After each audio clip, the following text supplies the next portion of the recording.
beautiful stone house on the island. Captain Jake was a United States Naval Reserve officer and a millionaire on the side.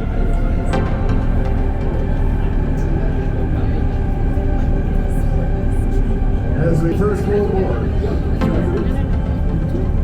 If you see people waving, feel free to wave back. Please do wave back. They're all friends of the captains. This is the 50th year we've been doing this trip on this boat. If you don't wave, then the captain will talk to me about it after. On the right, some more modest cottages on Hay Island. Seasonal cottages. They boarded up last weekend and thanks after Thanksgiving. They'll open again in May. Almost all the islands now have electricity running on underwater cables to the island. The bigger islands have drilled wells for water, but the river is exceptionally clean here, and some of the islanders just stick a pipe in the river and put a filter on it for drinking water. We want to keep it that way, of course. On the left, private island called Forsyth Island. As we pass the end of it, if you look back on the left, you'll see some beautiful yellow and white wooden boathouses and cottages built before the First World War. Wooden home on it. Each of the islanders, of course, has their own sense of style. Some like it very civilized and manicured, and other folks prefer it a little more rough around the edges and wildernessy. You'll see shallow water right inside the boat, but there's a cormorant off to the left and a few swans on the left as well. On the left again, Mudlutta Island, with a spooning bridge going to the barbecue pit. These are magnificent places to spend the summer, as you can well imagine.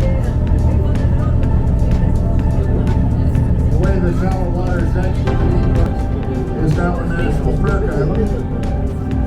But those cottages and boathouses you see inside the national park were grandfathered in because they were sold before it became a national park.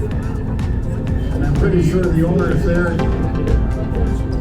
rest comfortably in the knowledge. There's a couple of swans close up with the sequence, the ugly ducklings.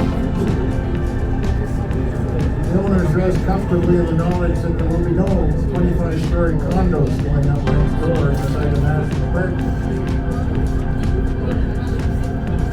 Lots of beautiful swans today.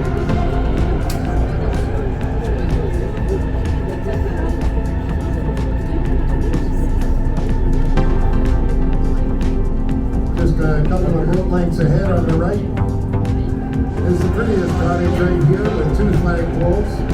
The second flag, they challenge us every couple of days with a different flag. Anybody know what that flag is? Is that Croatia? With a beautiful spooning bridge on Lavignet.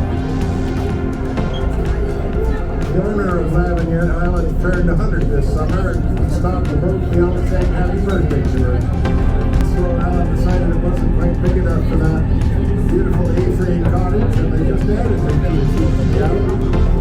Harder to do that sort of thing these days. And on the left, a beautiful Queen Anne home. Queen Anne style home on Tower Island, built in 1890 by a local carpenter.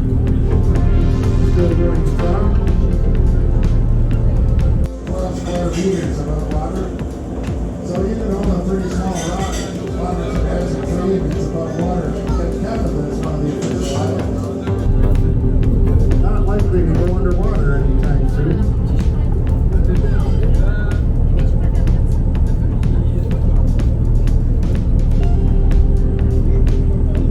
Just ahead on the left, we're going to leave Boston Island behind, and then beyond it you see a little tiny island that's called Mermaid Island, and that's a national park island.